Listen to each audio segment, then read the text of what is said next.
Hello, everyone. My name is Marvin Lim. I'm a state representative in the Georgia General Assembly. It's for House District 99, which on January 9th, because of redistricting, will be renumbered House District 98. But more importantly, that is in Gwinnett County. It's in unincorporated Norcross.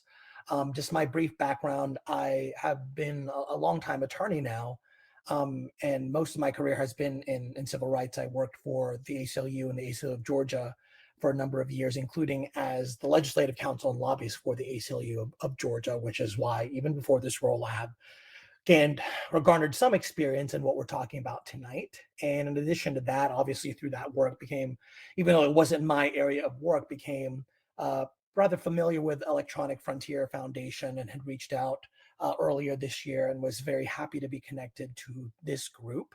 And as far as the upcoming legislative session, it is the beginning. As you may know, we or may not know, we are in 2-year cycles. Everyone gets reelected every 2 years. We are starting our new 2-year cycle in obviously January 9th, 2023. And I think either somewhere between a quarter and a third of the legislators cumulatively between the House and the Senate are new. New as in just newly elected in November. And we have the same governor, but we will have a new lieutenant governor elect current Senator Burt Jones, and we will have a new speaker in the House that will be elected as John Burns. So all of that is to say there is a lot of newness or novelty, and it's for that reason going to be probably a little bit more unpredictable than it has been in years past, certainly towards the beginning of the legislative session as we get a feel for things. But I think with that is a challenge, but it also presents an opportunity. And I'll use that as a segue to talk about what we're talking about tonight, which again is how to write legislation and legislative amendments. I believe that this presents a huge opportunity for any advocate to present themselves as a resource on an issue they care about, precisely because so many of us in all of this novelty will be trying to find our footing. So very happy to be here tonight to talk about all of this. Okay, yeah, this is Scott again. So I guess I want to ask you kind of where do you want to start? Should I bring up some sample legislation on the screen, or what? How would you like to Yeah, start I on did this? prepare just some relatively brief remarks about some of the key points, and then I think based on that, I would love to look at some sample legislation. I didn't necessarily want to overwhelm folks with that, but I'm glad that you prepared that. So I'll just talk for a few minutes and then we can turn to that if that sounds good to you, Scott. Okay, sure, go ahead. Yeah, absolutely. So again, I was asked to speak specifically about writing legislation and legislative amendments specifically, which I think is important for me to restate because oftentimes there are so many questions just about how to be an effective advocate, kind of citizen lobbyist, all of these things. How to be those things effectively is a much broader category than how to write legislation or legislative amendments. But I wanted to talk not only because I was asked to talk specifically about how to write legislation, legislative amendments, but also because I think that that is something that is very much underappreciated. Again, particularly with respect to how to present yourself, not only with the sense of how to move things forward, move the needle forward on the issues that you care about, but in the specific tactic or tool you use to do that. There are not a lot of folks, other than maybe the paid lobbyists, that are really doing the writing of legislation and legislative amendments specifically. Obviously, everything will ultimately be put into usually the official code annotated of Georgia, which is the statute of Georgia. Oftentimes, we will also have constitutional amendments we'll vote on, but a lot of the same principles apply. There are a lot of folks, I would say most of my colleagues who are not lawyers, do not know how to write legislation and legislative amendments, at least off the bat. I say that because part of the process that I wanted to a little kind of pull back a little bit for you is the process of writing a bill or even a legislative amendment. Yes, it goes through any individual legislator. There's 180 in the House, 56 in the state Senate. It could theoretically be any of those 236. But all of us are required to go through what is known as the Office of Legislative Counsel. They are the ones that really draft the bill for us. Again, we are required to go through them. So even though we might write our own language, or more often than not, a lobbyist or some other advocate will give us language that furthers their idea or furthers an idea that we have together. It all has to go through that Office of Legislative Counsel.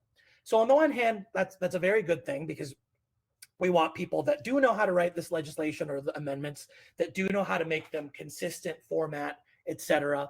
But on the other hand, we have one office, again, to serve all 236 folks. So again, you can imagine that it is really helpful if you know how to write your own legislation or legislative amendments. Not to say that they won't later on get changed. Inevitably, almost inevitably, they will be, but it's really helpful to at least have a starting point. And I can speak to that from experience. I'm coming off of my first term. I introduced more bills than anybody. I wrote most of them. I introduced about 112 bills. So I've gotten a little bit of good experience on how to do this. And again, I wrote most of that myself. So yes, even though it goes and all of that went through the Legislative Council, I would not have been able to introduce that many bills had I not had some fluency in doing that myself. Of course, it's not about quantity, it's about the quality of things.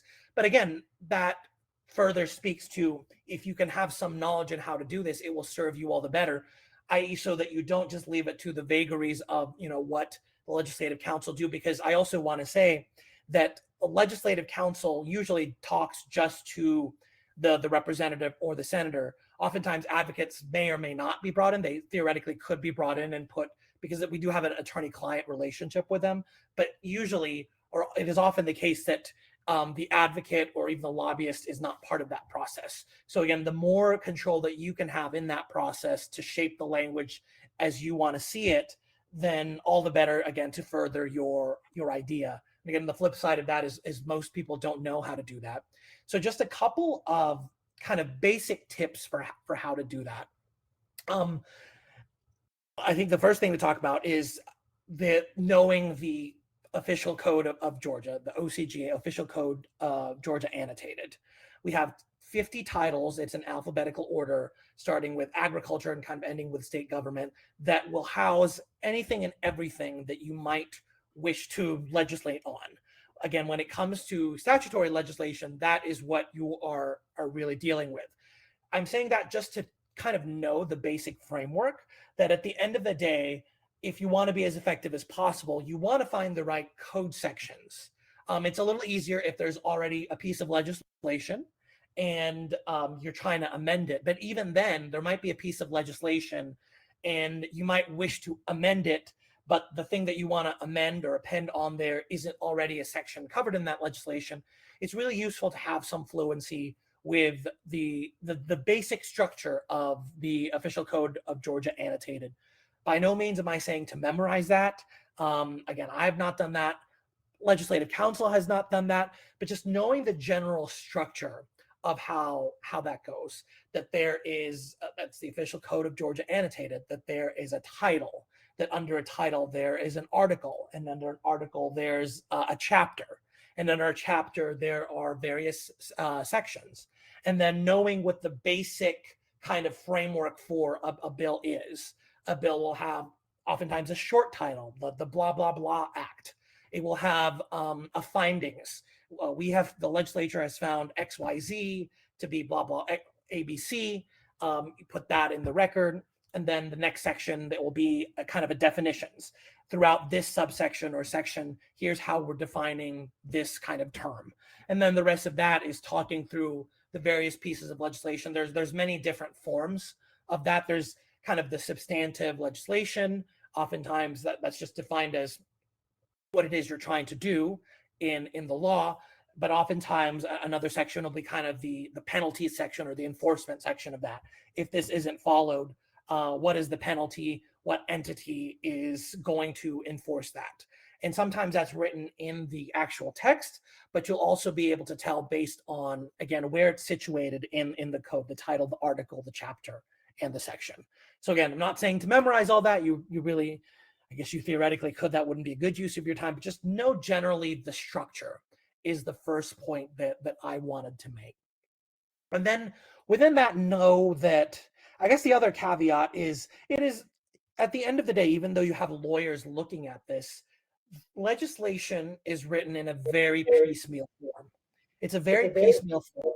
So piecemeal does not equal perfect, because you may be frustrated looking at the code, not just substantively because you disagree with something, but because you think this is not very clear, or this is poorly written, or it is inconsistent with another section. That is very much a common thing you're going to see. On the one hand, that provides, again, an opportunity perhaps for future legislation, but I'm pointing that out right now just to say you're going to get frustrated with that. But you also have to keep that in mind, because as you seek to write legislation and legislative amendments, what I mentioned with definitions, like obviously these words matter, right? Where else is that word being used in the entirety of the code section? Not only that section, but the entirety of the code. So even if you might be focused, if you think that what you're trying to do is focused on one code section, keep in mind that, and in some cases, that might be all you need. You might just need a one-line edit. But in many, I would say in most of the cases, you really have to think about how the words that you're using in that proposed amendment, or even that entire bill, how that stands in the structure of the rest of that section and the rest of the code. Whether you're using words that are used elsewhere, does it matter that it might not have the exact same definition? Because oftentimes the same words used throughout all 50 titles will have explicitly different definitions. So all that is to say, again, it's important to know, I guess the point I'm trying to make is definitely know what you're trying to go for, and definitely it's useful to be a clear writer, but not one line of the code really is able to stand on its own. You really should be able to look at the words and the structure of it, how it fits again in that section and the entirety of that title, even if, again, you think your suggested edit only needs one line. Think broader than that. So that's kind of the couple of pieces that I wanted to get across. And then really the third and last broad piece is, you can have the best idea in the world, and you might even know the best language. You might have in your mind the perfect legislation. And I will say, I managed to introduce a lot of legislation. A lot of that is certainly knowing what I'm doing and having a lot of experience, but also just looking what other states have done. I guess we didn't. I kind of skipped over. Didn't necessarily intend to talk about ideas, right? But I will say that oftentimes with ideas, you might just have a broad idea in your mind, like this is wrong, or here's how it should be. And you can do research at kind of what other states are doing, compare that to what the state of Georgia is or already not doing, and then kind of take it from there. But my original point is, like, you can have a really good idea. It might even be in your mind the perfect text to it, but it won't really get anywhere unless you really make yourself part of that process, right? And that goes to, again, knowing how to insert yourself into the process, which again, I at the outset, I was like, lobbying or advocacy is a broad category, but particularly when you have legislation or legislative amendments in mind, I think it's important for me to kind of tease that out a little bit, how you do that specifically. So if it comes to kind of legislation, that it's not an amendment, it's an idea that you have in your own. I would give a couple pieces of advice for that. Start early. December for an upcoming legislative session would not necessarily be early. Not to say that that's too late, but start as early as possible, because let's see, pre-filing of legislation began in November, and Legislative Council has been working on this for months. So the earlier you can get started, the better. And when it comes to your own legislation, something that hasn't already been introduced, obviously you'll have to find someone that is willing to champion it and really sponsor it. You can go about it one of two ways. One, you can kind of blanket all 236 legislators. I will tell you that is, on our end, that is not the most effective approach. Really, the best way to do this is to research based on, the website and looking at past legislation, who is assigned to the committees where the legislation that you would propose might fall under, or who would be a champion for it, which representative or senator, based on their history of what they've introduced in terms of legislation. So look at those couple of things, and then target and email. To just start with emailing them and saying, hey, you have an idea of things. And if you already have something written, that is something that, coming at it think kind of psychologically in our perspective, that oftentimes will make us feel kind of lower the barrier to entry for us. Because again, we are tasked with coming up with these ideas. This is our job. And then getting it through the legislative council. And again, most of us don't know how to write legislation. So if you already have not just an idea, but potential text, even though again, it will eventually need to be worked on, it will not come out in that same form. If you already have that, by all means, present that. Attach it to an email. I wouldn't say, cut and paste it into the body of the email necessarily. Don't do that, in fact, but say that you already have some language, attach the language, and then describe your bill, describe your legislation. Because again, like, you couldn't have the most perfectly written thing, but unless you insert yourself properly in the process, and again, knowing that we are inundated with tons of other emails and might already have our legislative priorities. Like for me, as you can imagine, with the volume of legislation I already have my priorities for the next year. You really need to keep that in mind and really be as tactical and ultimately strategic about that as possible. So that's how I would think about through like legislation, broadly speaking. And then with legislative amendments, obviously that comes on a little bit more in the process once a bill has already been introduced. So the first thing I wanted to say there is, please know that of most of the legislation that is introduced, we had, I think, almost 2,000 pieces of legislation, not quite, in the last 2-year cycle. Most of that does not even get heard in committee. I mentioned I introduced 112 pieces of legislation. 15 of those were lucky enough to be heard in committee. But that means that 98 of it was just written. Now, I knew that, and that's not what I'm here to talk about, but that a lot of this is just messaging, pushing the needle, etc. But really, when it comes to what I'm trying to talk about now is know that if you might have a legislative amendment on a bill that might not necessarily, that might be dead in the water, that will kind of never be heard, that doesn't mean that you shouldn't pursue it. But don't just assume that just because legislation has been introduced that it will be heard in committee. And particularly because you need a bill to be heard in committee, at least in one body, to move it all through the process. Definitely be following what is being heard in committee. You can visit the various committee websites on both the Senate and House side and sign up to get updates on the specific committees that you might be interested in. Again, based on your knowledge of what bills tend to fall in those committees, what legislators you're following, but really follow the bill so that when there is a bill that is moving, you can really insert yourself into that process. So obviously the kind of the same principles as far as drafting come to mind with legislative amendments. Compared to legislation, it's really a lot of the same thing. Even if it's something, and I will stress, even if it's something that you think is a simple thing, more likely than not, it's not as simple as just striking out a word. You really have to focus on how it affects everything else. But I will also re-emphasize what I said earlier. Legislative amendments are not just about editing what has already been in the bill. Like, I don't like this one word, or we need to add a word here.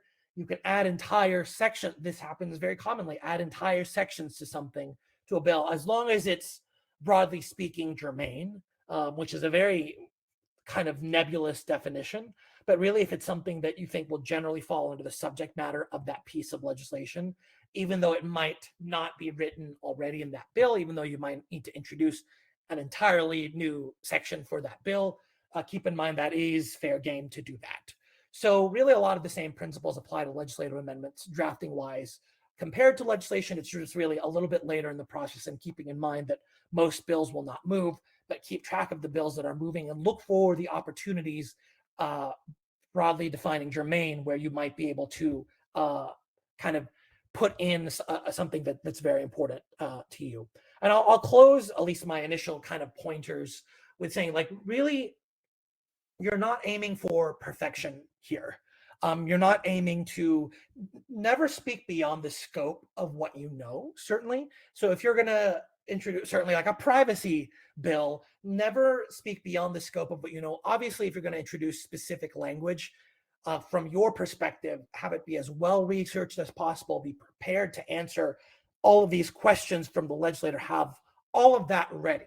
So definitely be careful and diligent with what you introduce, because again, we would rely on you all as experts, because most of us are not subject matters in the things that we're legislating. So that brings a lot of power to you.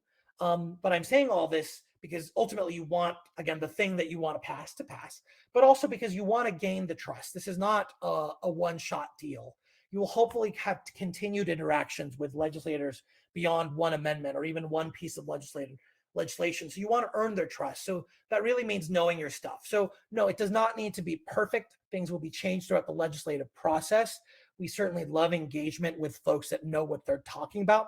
That helps us with our role. But the flip side of that is try as much as possible to really know what you're talking about. I think there's one of those things.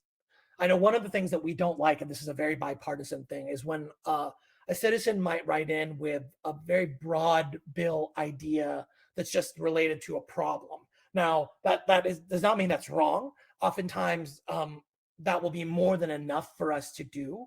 But if it's particularly something that is, this is a tricky word, something that's very, very technical, something that's very, very technical, if you have either expertise or lived experience behind it, that is something that you will gain kind of our trust and help facilitate your process. But really try to earn and keep that trust by knowing what you're talking about. So I will stop there. Those are kind of my basic tips.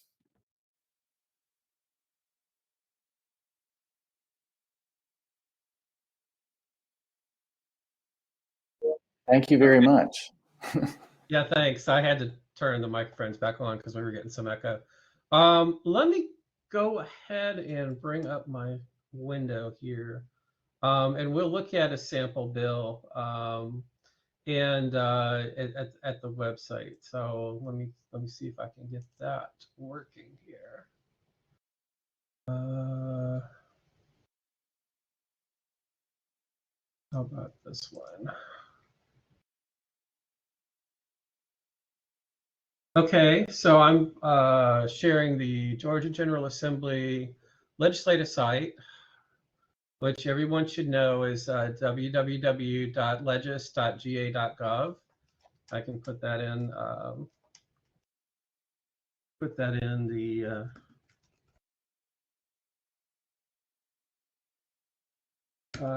in the chat here. And for Representative Lim, I wanted to ask you, do you know who is actually maintaining this site? Do you know who's responsible? Which group is responsible for maintaining the site? Yeah, that is our Office of Information Technology and our Director of Information Technology. Yeah. Okay. All right. So here, and I'm not seeing it in full screen size here. Are you able to see the full screen and the details of the screen? I am. Okay. Well, let me go ahead and plow ahead.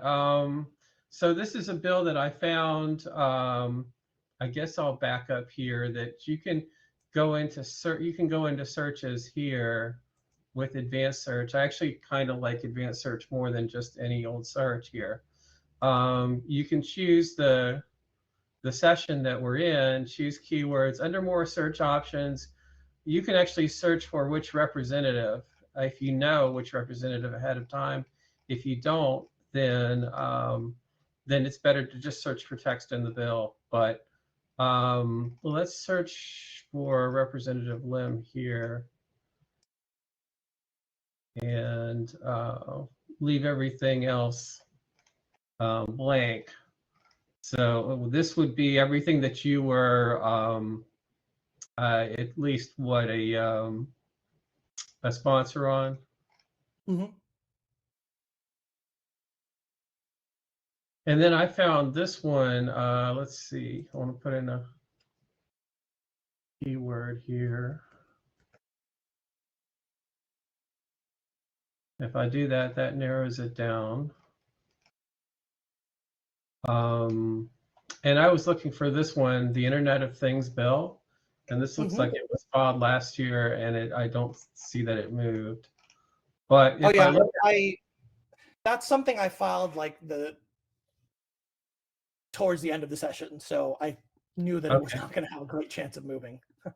And just so that people know, the bills live for 2 years, so it's okay to file. Yeah, this date looks like it's after crossover day, so it can't move anyway. But the bills live for 2 years, so it's possible to move it in this year. And if we open this up,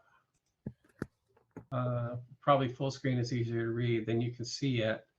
You'll see the LC at the top. This is a legislative council number. And as bills get, stop me if I'm wrong here, but as bills get updated, these numbers change. So you're not necessarily looking at the same version of a bill unless you're looking at the same numbers up here in the upper right, like the LC numbers. So it's very common that I walk into a committee meeting with a certain LC number, and then all the representatives behind the table have a different LC number because they've received the last minute update that I haven't received. So that's happened to me a lot of times before, coming down to the Capitol to testify on a particular bill. But you want to match up the LC numbers so that you're comparing apples to apples and make sure that you've got the right thing. So you've got House bills and House resolutions, Senate bills and Senate resolutions. Since you're in the House, anything that you've drafted will be on the House side. So you've got, this is a resolution, not a bill, and the number is 1274. And this is the bill author here. And then it's titled a resolution because this is a resolution and not a bill. And the purpose seems to be to create a House study committee on Internet of Things. Did you want to say anything about this bill and kind of how it's drafted?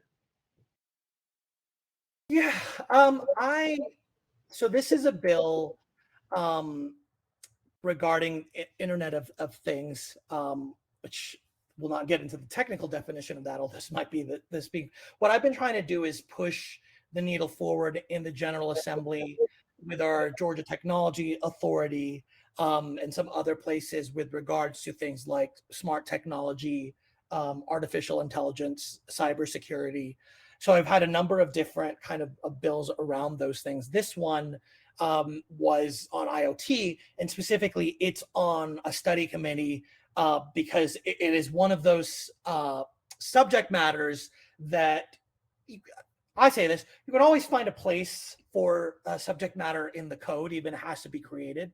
But generally, in order to advance things, particularly kind of new concepts of which there might be some technicalities and might be very unfamiliar to people, we really go through the process first of trying to introduce what's called, again, a study committee, wherein you would appoint people, sometimes it's just in the House, oftentimes it's a joint study committee, to really study in the course of a year a specific subject and kind of make recommendations around that. I think we have done this a lot, particularly in the technology realm, something that I know was studied for years, including, back when I was a lobbyist with the ACLUs, there was a study committee specifically on drones and how we needed to update our policies on that. Not that they've necessarily been updated, but there was definitely a study committee around that. So again, when it comes particularly to perhaps more technical and or new things, oftentimes the best way to do that is to introduce a study committee. For example, this year, there's still a study committee going on there's one more study committee that's finishing up in January. It's on what we do with cannabis waste and recycling. So obviously the issue of cannabis is something that there's been legislation, a lot of interest on, but specifically on waste and recycling is something that's a kind of a more novel thing. And there was a study committee that passed in the House in legislation form that's finishing up this year. So that's really the form of that. And again, with technology, oftentimes that's been the way to go. Okay, and these committees, they can meet all throughout the year, even in the summer after the session is over? Okay. Yes, most of them will meet starting in the summer. Some of them start in the fall, but it will be anywhere from sometimes it's just one meeting to 5 meetings. So they will be finished by the time legislative session rolls around. Okay, so I noticed line 78, the committee adheres to be abolished on December 1st, 2022. So obviously that would have to be changed if we were going to go forward with this in 2023. So how would that change? How would that change actually occur? Well, I think you mean in the bill itself? Yeah. I think because it's a new legislative session, it would just be reintroduced with substantially the same language, but you could, I guess the way to say it will get an entirely new bill number. We're starting from HB1. So any bill, even bills that were introduced before, even if they're going to be the same or similar language, will be reintroduced as an entirely new bill. So in introducing, if this bill were to be reintroduced, obviously would change that line for maybe December 1st, 2023 or January 1st, 2024. Okay. And so if it's reintroduced, it would be renumbered anyway, right? Correct. Yeah. Are you asking them because you want to reintroduce something and you don't know who the sponsor would be? Are you going back to the original people? Because you have to have somebody who's going to be the one to introduce it and get the others to sign on to it, unless we want to go and have our own party and ask people to join together ahead of time, which could work. But is that why you're asking? Scott. Well, I mean, I'm just trying to gauge the mechanics here for somebody who doesn't know anything about how this is done. So we asked B. Wynn, or I did, 2 or 3 years ago about doing a proactive cybersecurity bill, because when Scott says that he goes down there and the LC number is different, it's because we have always been on the reactive side of things, and we've been defending and saying, no, please, and we need to offer this amendment to you or something, instead of getting to the position of writing something with people ahead of time and then going through legislative council and seeing what they have to say about our idea being, how would that work in the other Georgia law context and that type of thing. So that's something that we did speak to her about long before she was trying to run for Secretary of State. And my understanding was that we had to find somebody like Marvin Lim or someone else that would help us and work on a topic with us. And I think I can look back in my notes if you want to see, because I've made notes over the years of all the different study committees and the people that seemed like they were semi-tech interested. That changes a little bit, but there's a handful of people down there that look like they would like to do something. Yeah, and just let me bridge both of what's kind of being said here, because you're talking about being proactive, because it is a new legislative session coming up, because all of these bills will have to be reintroduced. I think one of the most perhaps productive things that you could do is in fact to look exactly at what was introduced in this most recent legislative cycle. Don't necessarily limit yourself to that, but look at what was introduced in this most recent legislative cycle. By all means, if it's something that is a bill that is exactly the topic that you want to legislate on, even if it's not written exactly as you would want, that probably is your best jumping off point. If you find someone that already has a bill, certainly in that subtopic area, or even that kind of general topic area. I will go as far as to say, if there's some technology related bill or something that is a little bit more than tertiarily related to the bill that you're talking about that was introduced in this past session, because it has to be reintroduced in this next legislative 2-year cycle, that would probably be your best starting off point. Because I guess another way to say it is because in many ways, all of us are starting off from scratch, even though we might have the same ideas or general subject matters we're interested in. Now might be the perfect time for people to be as proactive as they're going to be in that 2-year cycle. Okay. And also, I'm sorry, go ahead. I didn't mean to interrupt you. I wanted to look at just briefly the structure of this resolution and go through it. And I noticed that, yeah, there's certainly some terms need to be defined in order for things to work. So again, this is about Internet of Things, so you need to define what Internet of Things is. And then you have smart city, and I presume that in line 6 through 9 that you're kind of defining smart city. You've got smart port on line 10. And then there's a definition there. So you have to get the definitions out of the way.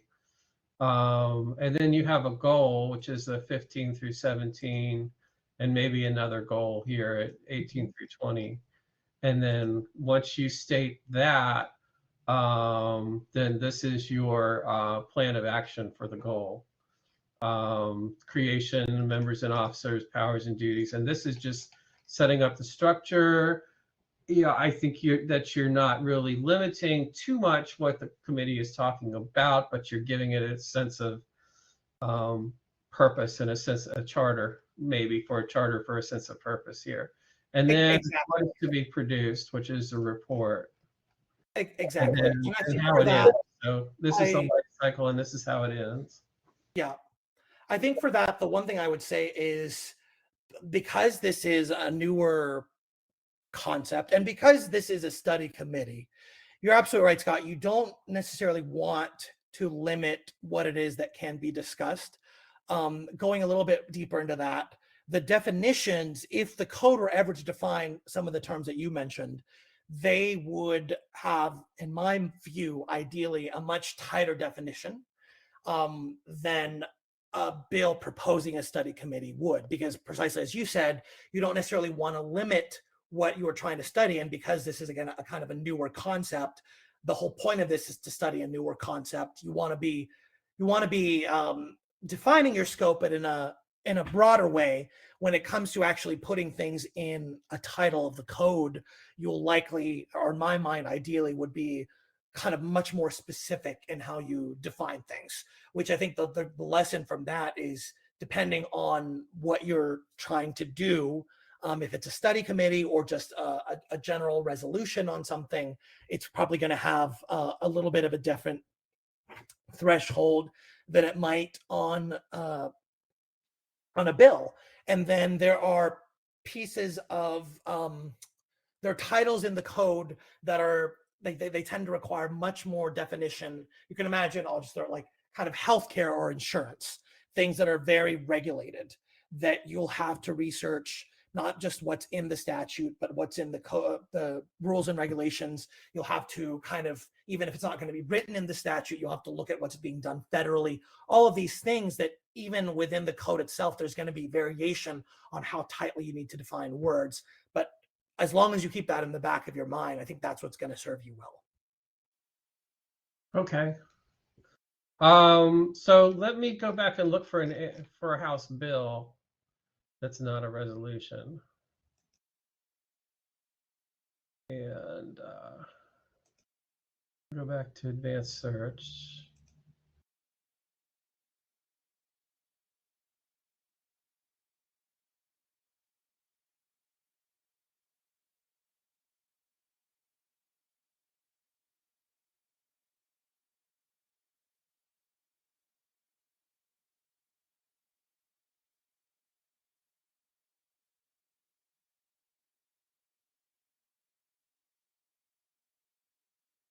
Okay, that's old, or older anyway.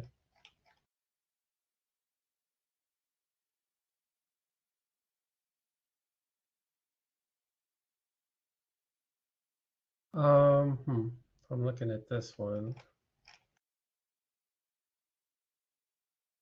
Oh, that one's a good one, actually. Okay, so this is HB 185. Motor vehicles and excessive and unusual noise of a muffler, provide for a definition.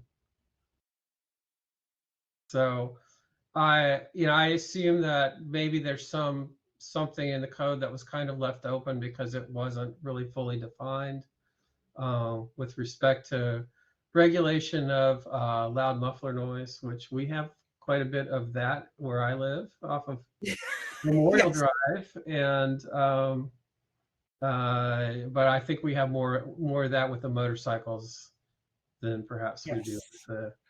I think this is this is a special one for me because this is my first bill that actually did get a hearing. And the point of this bill is precisely to define what excessive or unusual noise coming from a muffler is. Because even in my jurisdiction, there'd been a lot around the inconsistency of the application of that. So if you look down at lines 32 and 34, that's really where the heart of the bill is, that defines, again, what the term excessive or unusual noise is. And it's particularly for a sound that is greater than 95 decibels when such noise is produced by a motor vehicle other than a motorcycle. And this is interesting. I think for me, nostalgically, it's my first one that got a hearing, but this is definitely one of those that required a lot of research. The problem had been identified, and it's true on Memorial Drive, it's true in rural areas, it's true here, not just the noise itself, but the lack of definition around it. And it became very interesting because I tend to find that if you're getting questions or pushback from both sides of the issue, then you might be trying to get to the right place, because I got concerns on both sides of the issue here. On the one side of the issue, it was, are you maybe over criminalizing, but are you over doing things? Is this going to target more people than that you wanted? On the flip side of things was like, is this going to reduce our ability? Was from law enforcement. Is this going to reduce our ability to actually go after those who are causing this? Because, we might not have the right technology, et cetera. Just quick aside, those technologies are very cheap, $10. Most jurisdictions already have them. So it was interesting. I was able to kind of address both sides of the issue. And if you can kind of hear it in my concerns, a lot of it, their concerns was coming from this lack of certainty, which was the whole point of introducing this legislation. And again, it's very scientific, 95 decibels. There's a lot of studies. I obviously looked at legislation from other states, what the science had been in order to get to that point where you are really getting after the problem that we too often see without causing an issue where police will over criminalize things. So this was, in that sense, a very technical issue. When I testified in committee, I had all of that research, but it is very interesting. In some ways, this particular bill is simpler than others, but if you look at other states, they have entire schemes of, like, if it's between X and X decibels, here are the standards. It's between this and this decibels, it's these are the standards. I think if we were to do this again, I might still introduce the same bill, I don't know. But this to me was kind of the cleanest way to get at the heart of the problem that you were getting at. But I did want to say that in other states, they kind of even break it down even more, and you would have the chance to do that. And you can imagine, kind of just emphasizing the point that I made, don't ask me to do it now, but I remember in committee, I was getting heard questions like, well, if we set it at 75 decibels, give me an example of what that kind of vehicle or noise that would be. Would that be closer to, like, a very small sound of a car racing by, or would that be close to, like, an airplane making a noise, which is way more than 95 decibels, by the way. But point of that is to say, in committee, I got all of those technical questions, and it was helpful to be able to rely on what other states had done to know the science kind of behind it when it comes to something more technical than this. But I guess one of my other points is it could be written in different ways, and other states have done so. Okay. That's interesting. Did you approach this from the standpoint, I didn't remember seeing this, Bill, did you approach this from the standpoint of noise reduction, or was it mainly about automotives and you knew you had to go through a committee and deal with law enforcement because that would be the effective way of curtailing some of the, because it sounds like it could also be airplanes, leaf blowers, all kinds of things. And some places I've heard have done things about leaf blowers, and there have been a lot of different type of things that dealt with public nuisance and noise and things like that. Mm-hmm. That's a very good question. I definitely approached it from the problem of mufflers themselves specifically. Because I didn't, while what you mentioned are noise ordinance are definitely a thing. I'm fighting one right now that is unrelated to mufflers.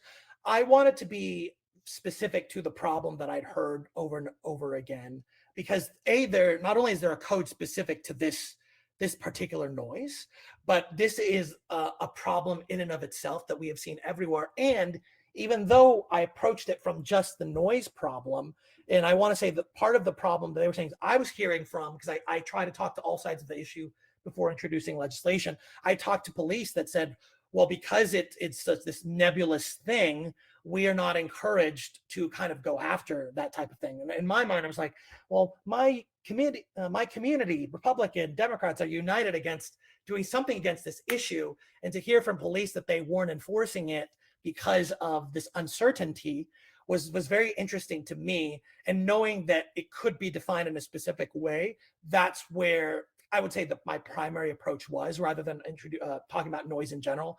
But I did want to state, even though this was secondary to my approach, this is also very related to the problem of just drag racing in general. It is not the most direct way to get at a problem. But unfortunately, I mean, that is when my community oftentimes hear these noises, is when these racers are coming by.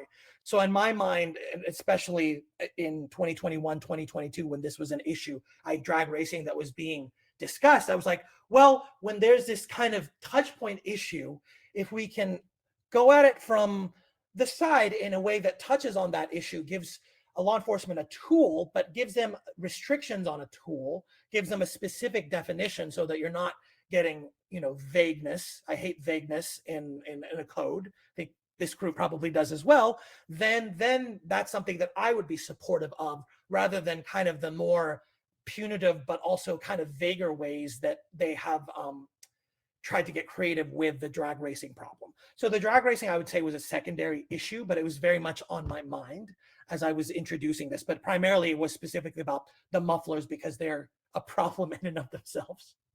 Sure, that's interesting. So this is how we learn about the way people write things, for what you just said. So is there any way you could do it the other way around, because drag racing is a problem, and because drag racing is something that different communities want action on and some have taken it? Is it difficult to be clear in a law and saying, in addition to the drag racing, there are these other kind of nuisance elements? Is that mixing things in a way that's not clear when you're trying to do enforcement? I think that is a viable approach. I will say, even though this didn't get out of committee, I am in the minority party. This was my first bill. I got a lot of interest in this bill. I got support, and law enforcement also supported this, because again, they were caught in that unique place where there was agreement with like civil rights advocates, like if you can define something. Now they might have been pushing to move the decibels lower. I heard some of that from law enforcement, but for the most part, I got Georgia Chiefs of Police was supportive of this. I think it was just the vagaries of politics, the fact that it was caught circumstantially, and the fact that, unfortunately, at least in my mind, unfortunately, if I found that if in February of 2021, which is when I presented this bill, Governor Kemp had an entire drag racing plan. I think because so much of the focus was on that, and because even though I didn't introduce this as a drag racing bill, I couldn't deny and had to keep in mind that it was related to that. They just kind of didn't see that as enough of a problem in of itself to tackle. That may or may not be different now. That is something that I think is worthy of exploration. Certainly, I still get that complaint from people just on these mufflers. So I think it might be worthy to continue that conversation as separated from drag racing, or even in addition or complementary to drag racing in January of 2023, as opposed to kind of January of 2021. But I will say I got a not insignificant deal of support around it. I think part of the difficulty was, while there was general agreement on setting a standard, and I would say general agreement on the 95, 90-ish level, again, as you can imagine, there were people that kind of wanted it a little smaller than that, make it wider, people that wanted to keep it at 95. There's not really, if you went higher than that, I don't think anyone was really pushing for higher than that. But I think that just goes to show that when it comes to these types of things, definitions are very much important. In this case, it's because it's very much related to the substance of the law. But the flip side of that is, again, like, this was something that I had initially thought, well, because I came at it from a constituent perspective, it was interesting to see people coalesce around it. And again, if you bring it at a different time as a supplement to, or even separate from drag racing, there might be interest in it now, or That's even interesting. more interest than there was initially. That's very interesting. There was one person, Aaron, that I was chatting with for a moment that had a question that I don't know the answer to. If you if there's a study committee, is that something that the speaker assigns, at the beginning or the end of the session, and it's only the speaker's discretion that they do that? Or does anyone else have the authority to conduct a study committee? Yes. So the study committee has to be passed out of the body in which it's originating. If it's a House committee, it has to be passed in the House. If it's a Senate, the Senate. If it's a joint, out of both houses, which will require, obviously, going through the speaker to do that. So a legislator like me, or even in the majority party, can't just say, I want a study committee. It has to be passed as legislation. And then generally the way that the study committees are written or structured, it is the speaker that will ultimately get to appoint the people on that committee. The person who authored the bill is 99 to 100% the chair of that study committee, but then the speaker then after the session will determine who fills the other 5 to 10 slots generally. Awesome. That's what I thought. I remember seeing people's, posts or things over the years, and it seemed like it was almost like a bragging right because you were included, that you got appointed to something because you're a part of the beginning of something that is of interest to the body, and then it's going to turn into something, and you're kind of in the middle of the conversation ahead of time. Exactly. That's exactly right. Great. We have introduced well, let's see, what did we call that? We have introduced changes. Certainly it's an amendment, but we've changes in verbiage in Senate and House bills, the voting machines. We introduced something and where we were looking for continuous risk limiting audits. We were some of those people wishing that had happened. And whatnot. And so in our process, what happened was, so Scott, myself, there was a few of us that went down there when that was happening. But our process was one in which we found out late that it was about to be the committee meeting, which is typical, of certain high profile type things when they're making changes and you're not in the majority, so you don't know everybody and they don't tell you. So you look and you find it at nighttime, and then you scramble to email people. And then you go, and what we did is we have to go down there and find out like who's in the committee and make sure that the assistant to, the Democratic leader or someone like that has it and can get it in front of people and this kind of thing. Any tips you'd like to give us on for the upcoming session of how to get something in front of people at the last minute before? Because that's what we've had to do. I will first. It's the process. It's the strategy and the process that's the hard part for people that are volunteers like we are. I will say, I first want to extend my empathy because the legislators themselves, and again, I'm in the minority party, so as you can imagine, that happens a little bit to a lot more to us. We have been in that position many times, even like as members of a committee, and even with not. I don't want to ascribe partisan or even political intention to a lot of what's going on. Certainly with some of the more controversial ones, I think it's safe to assume that that's what's going on. But I think in a lot of cases, either that combined with the fact or standing on its own is the fact that this is not a perfect process. There are a lot of inefficiencies in the process. There are oftentimes, I've seen chair that didn't have full control of their own committees that, I forget who it is at the outset that had mentioned, oftentimes the lobbyists will have the updated version of a bill, of the LC number of a bill. And we are up there in committee. I remember this happened in Ag Committee several times where we had an outdated version. And I don't think any of that was to any partisan or even political intent. A lot of that does have to do with just the craziness of the process. So I just wanted to extend first that kind of empathy. I think the second thing that I would say is the really the best thing to that is obviously, follow the information, follow the Twitter web pages for everything, including certainly the General Assembly. Follow, get on the email list to the extent they have them for any of these committees, all of those things. But really what you're getting at, and more important than that, is it is really important to form those relationships on both sides of the aisle with respect to these issues so that you can be kept up to date. You can imagine the flip side of that, there are certainly certain lobbyists, certain advocates that are kept to date on issues. They're the ones that oftentimes before us legislators that are rank and file will know that something is going on. And we really rely on them.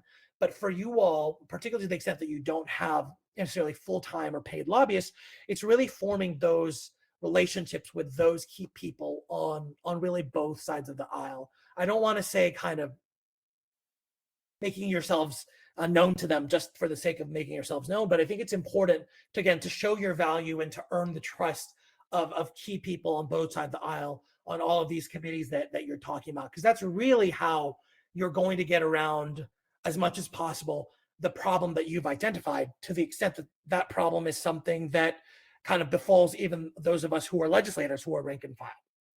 So it's really forming, other than keeping up to date, going on subscribing to everything, that can only get you so far. Really the best thing that I would recommend really is forming those relationships and keeping that going. And I would say keep that going. We're about to enter a legislative session, obviously, but keep that going throughout, even after a legislative session. Really build those relationships.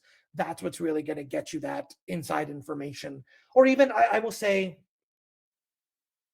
I think the best thing, kind of one of the best examples of you doing that is if a legislator comes to you when a problem, they have been notified of a problem or a challenge or a bill change, because they know that you're the expert.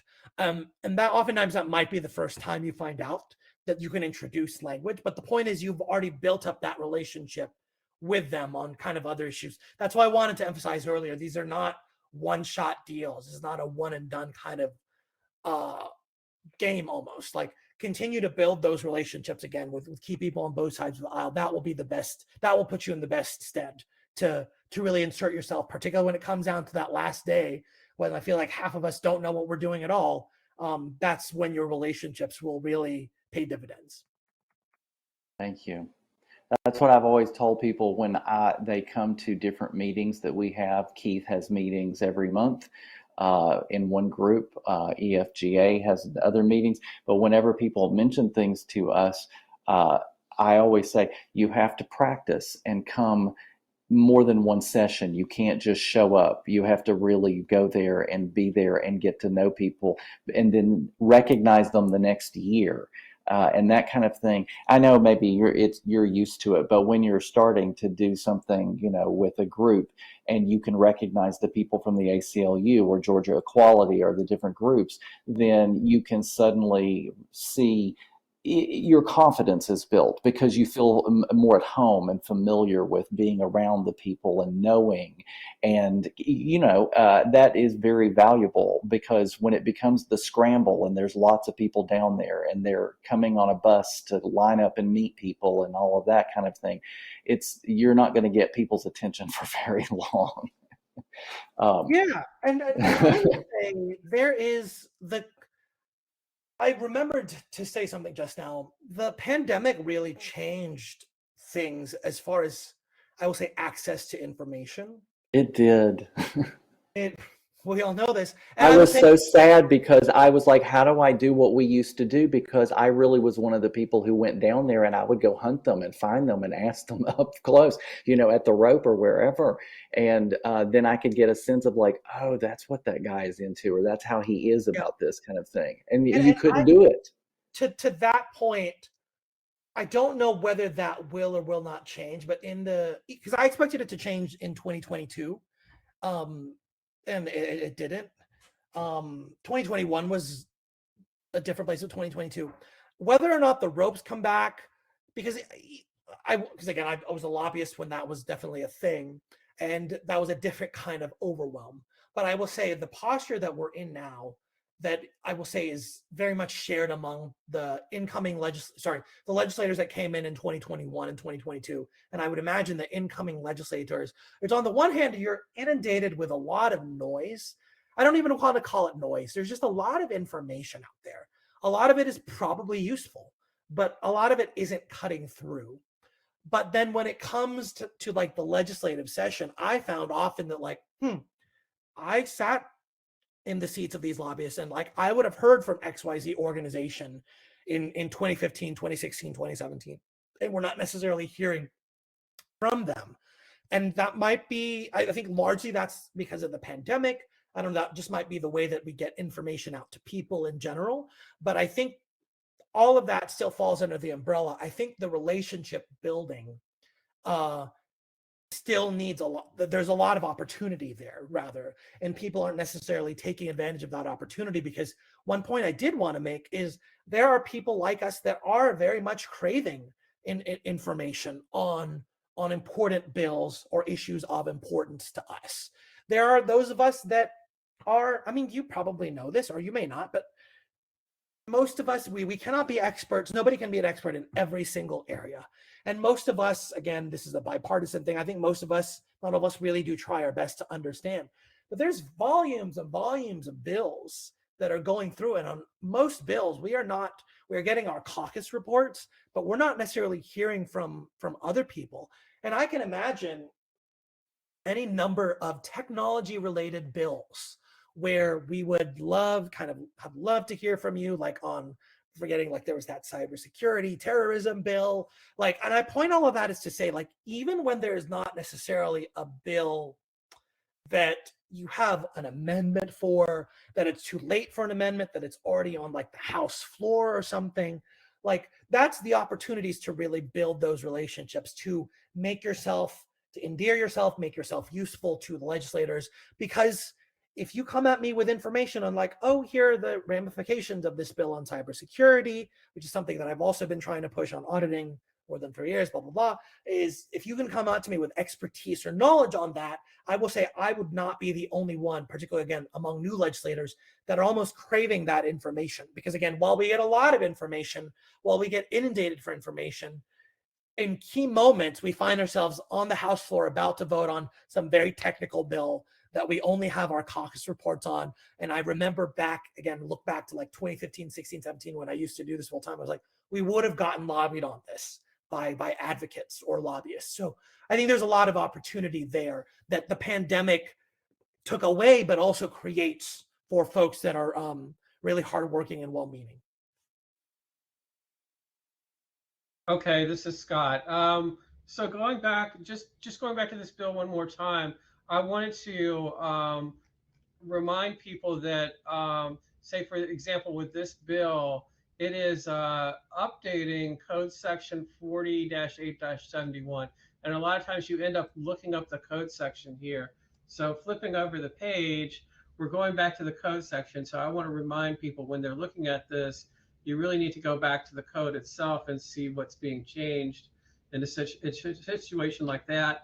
If you want to propose legislation that's in a certain area, you really kind of need to look at the code or have somebody do this for you to advise what part of the code needs to be updated or where something new should be added. So you're going to have to remember to bounce back and forth between the code itself and the bill. A lot of times the bill doesn't have a full meaning, or you don't really have the full context without looking at the code itself. So you're constantly having to go back and forth on that. And we are a little bit over an hour, so I wanted to, we have been doing some Q&A already, but I wanted to open this up fully to anybody else that has questions. We can go dig up some questions from the chat that came in. Like here's a question. Are there investigative committees comprised entirely of representatives? And so I guess I would think that that would be the usual situation, that normally they would be all representatives. But I guess, can you form a committee with somebody who's not a representative? Yes, Scott, you're right. The majority of the time, these study committees are formed entirely of the representatives, or if it's on the Senate side, the senators. Sometimes there will be appointees, depending on how it's written in the bill, when it's a specific position. Oftentimes that's like bills where there's a certain level of technical expertise required. So they will usually appoint someone from the public government, usually someone in state government, sometimes a local government, something like that. So yes, it can happen where it's not entirely representatives or senators for that reason, usually for that reason, but the vast majority of the time it's entirely made up of members of the General Assembly. Okay, does anybody else have any questions? If you want to join with your microphone or your camera, you can do that now, or you can just put it in the chat.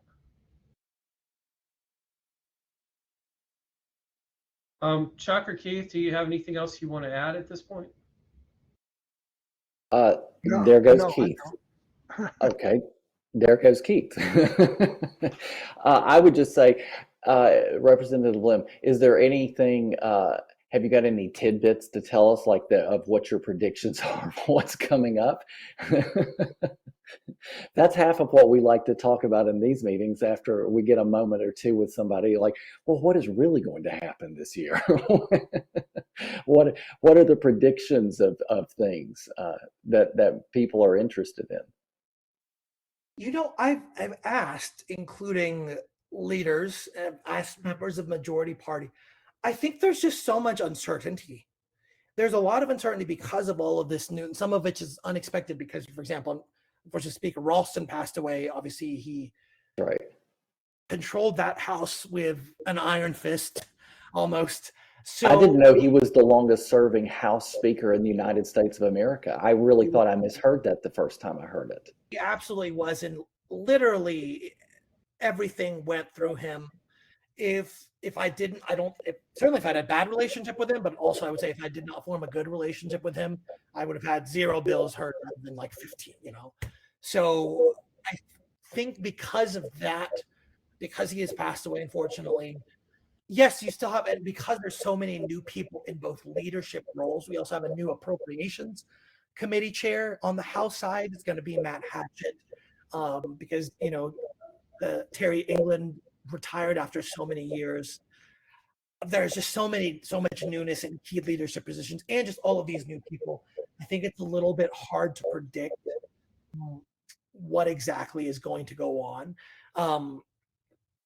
Unfortunately, I have no tidbits as far as like the substance, and even like hearing what even Governor Kemp only now has started to talk a little bit about what he's going to do. And I also know, speaking from some of his staff, they're still getting things together, which doesn't mean that, come April, you might be like, Marvin didn't say anything. It's like all of these things happened that were predictable. But I'm being honest, like it's really, there's a lot of uncertainty. And as far as like what's going to happen, but I will say what is definitely going to happen and what is more certain, you may or may not know that like the first 10 to 15, almost 20 days of a new legislative session is very, very, very slow. We clock in and then under an hour we clock out. Like my first year, I was coming off my first term. So that 2021, my first year, was like, is this what I signed up for? Like we literally clocked in at 9, we're done by 10. I was like, why are we spending taxpayer dollars on this? And the version of this is true in general, no matter the year. It's very slow in the beginning and then a rush to get things done 2 days before crossover day, and then 2 days before signing die, almost 5 days before. But especially in a new year, and especially with all of this newness, I think we're going to be even slower than usual. So I think that's one thing that's probably going to be a little bit more certain. The pace of it is going to be a little bit slower, which doesn't, on the outside, which doesn't mean things aren't happening. But again, I will say, I use that as an opportunity to say, I think there is a lot of time for, if there's an issue you really care about, if there's a bill, to really have those discussions, to really form those things, because agendas aren't been set yet for the most part. There's a lot of newness. As I said, things are going to be slow. There is some time. I'm not saying there's a ton of time, but there's more time than there, I think, normally would be. So I think that's the one prediction that I would have. As far as anything else, just wish us luck. I do wish you luck, and I will be looking for things that you're sponsoring or co-sponsoring, and I thank you for the that actually is a very good tip, because if it is predictably slow, I mean, we literally go through and look at the site, and I looked last week and I said, oh, I don't think they've even taken John Burns out of the list. Like, I was looking, like, some of the things have to still be updated, and I know it's going to be the holidays, but when you're looking and somebody's retired, I mean, some of those things I guess get in there, but I noticed that some things were not, that type of thing. Again, we still have one study committee that, not only the cannabis one, it's not only not finished, it hasn't even started. So we're a little slow this year. Yeah. It's McLaurin. He was at Atlanta Pride, and Atlanta Pride in October, we were going down the street telling people he was running for Senate. He won. So now he's got to be switched over to the Senate part of the website, that type of thing. But at least if it's slower, it will help everybody get things updated, and then we can start looking at the bills and trying to see if there's anything we need to. And it might even help if there's anyone else here that hasn't done this and would like to become more experienced in person at one of the meetings, because that way we can kind of get familiar with each other, because that always helps when we're if they put 10 things in that we have to look at and scan over the second week of January, it makes it a lot harder. So if it is slower during this, that might work out in our favor this year.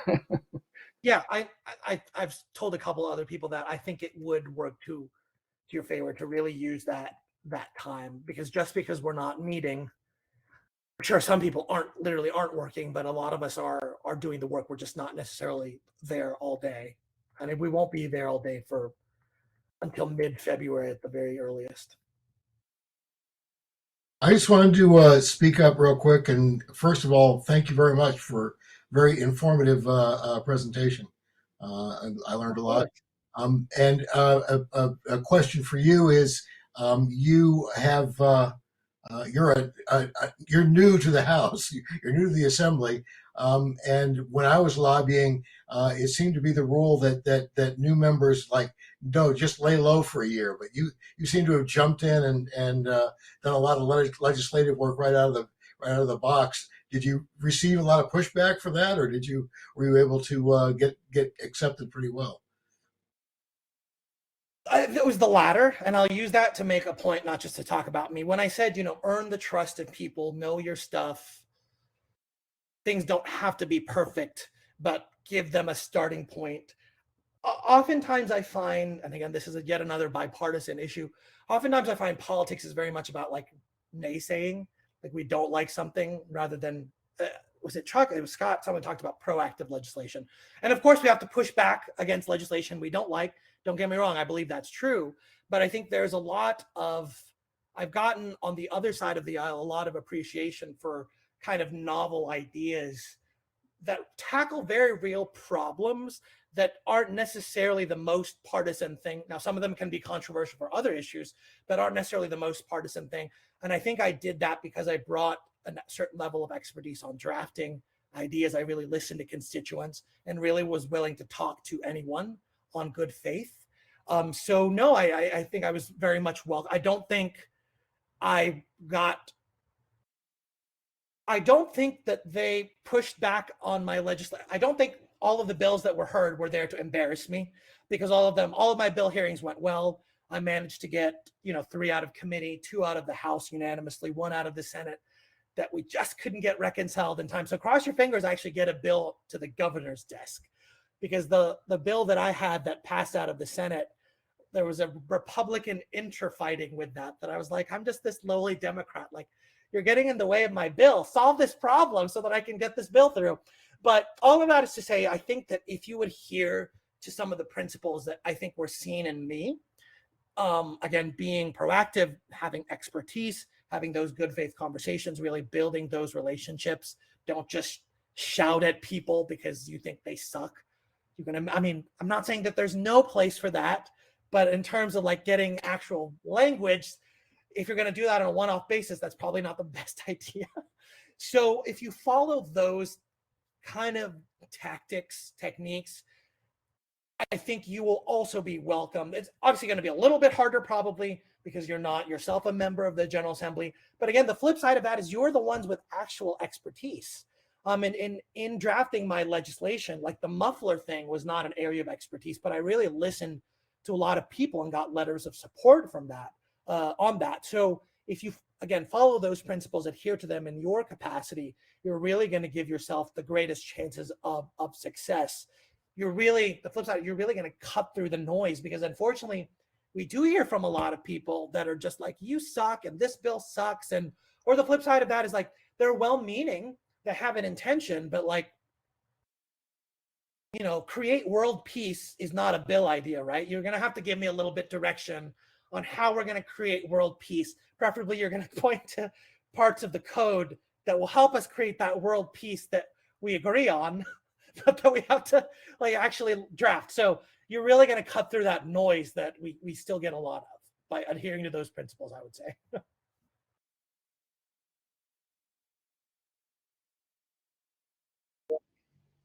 Okay. Yeah, so we're getting a little bit along in time. If there's any final questions, let's go ahead and ask them. Otherwise, I need to go ahead and end the stream and recording. But sorry, Aaron has said goodbye. Yeah, I need to go ahead and wrap up the stream and recording, and then we will leave the chat room open for informal talk. That's kind of our informal that's kind of our informal gathering point, because we haven't been meeting physically since the pandemic started.